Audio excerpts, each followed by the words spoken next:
할렐루야, 예수님 안에서 반드시 좋은 일이 있습니다. 고대 중국의 사상가들 사이에 인간의 본성의 선함과 악함에 대한 논쟁이 있었습니다. 맹자를 비롯한 정통 육아의 사상가들은 원래 인간은 선한 본성을 가지고 태어났으니 선한 본성을 해치려는 욕망과 악한 생각을 잘 통제해야 한다고 주장했습니다. 반면에 순자는 인간의 본성은 원래 악한 것이니 예의 교육과 실천을 통해 악한 본성을 통제하고 교화시켜야 한다고 강조했습니다.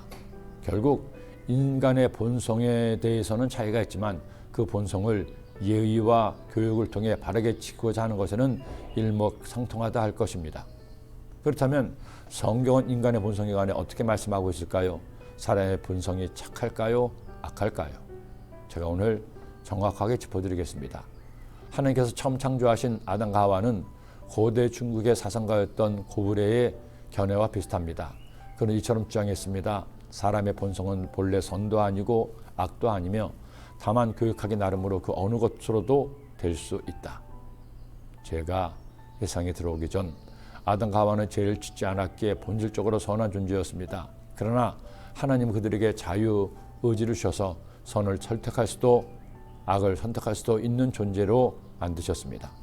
즉 원래 하나님께서는 처음 인간을 만드셨을 때는 선하게 만드셨지만 아담과 하와가 선악을 알게 하는 나무의 열매를 먹음으로 죄를 택하여 그 본성이 악해진 겁니다. 그렇게 더럽혀진 인간의 악한 본성은 그대로 유전되어 사람은 태어날 때부터 죄의 본성을 가지고 태어나 죄에 눌려 사는 비참한 삶을 살게 된 것입니다. 오늘 시편은 그러한 인간의 본성을 이처럼 적나라하게 보여줍니다. 어리석은 자는 그의 마음에 이르기를 하나님이 없다 하도다. 그들은 부패하며 가증한 악을 행하며 선을 행하는 자가 없도다. 하나님의 하늘을 인생에서 굽어 살피사 지각이 있는 자와 하나님을 찾는 자가 있는가 보려 하신즉 각기 물러가 함께 더러운 자가 되고 선을 행하는 자는 한 사람도 없도다. 죄악을 행하는 자들은 무지하냐 그들이 떡 먹듯이 내 백성을 먹으면서 하나님을 부르지 아니하는도다. 하나님께서는 당신이 창조하신 인간이 이처럼 악을 행하는 것을 방관하실 수 없었습니다. 하나님은 죄로 인해 멸망당하는 인생을 위해 독생자 예수님을 보내신 겁니다. 그리고 우리의 모든 죄를 예수님이 대신 지시고 죽으심으로 그를 믿는 자마다 멸망치 않고 영생을 얻게 하셨습니다.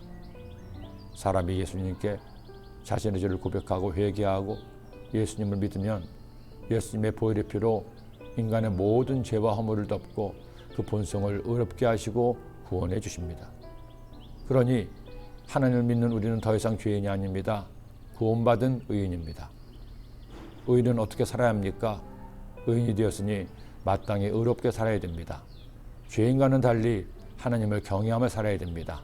하나님을 예배하고 찬양하며 살아야 합니다. 하나님의 말씀에 따라 착하고 선하게 의롭게 살아야 합니다. 너희가 전에는 어둠이더니 이제는 주 안에서 빛이라. 빛의 자녀들처럼 행하라. 빛의 열매는 모든 착함과 의로움과 진실함에 있느니라. 하나님께서 오늘도 우리에게 새 날을 선물로 주셨습니다. 여러분 하루를 시작할 때마다 다짐하세요. 오늘은 어제보다 더 착하게 의롭게 하나님을 찬양하며 살겠다고.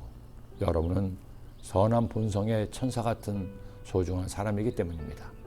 기도드립니다. 하나님 아버지, 죄로 인해 우리의 본성이 더러워졌지만 예수님의 보혈의 피로 죄사함 받아 의로운 사람 되게 하심을 감사합니다. 이제 의인이 되었으니 의인답게 사는 하나님의 자녀가 되게 하여 주옵소서. 예수님의 이름으로 기도드립니다.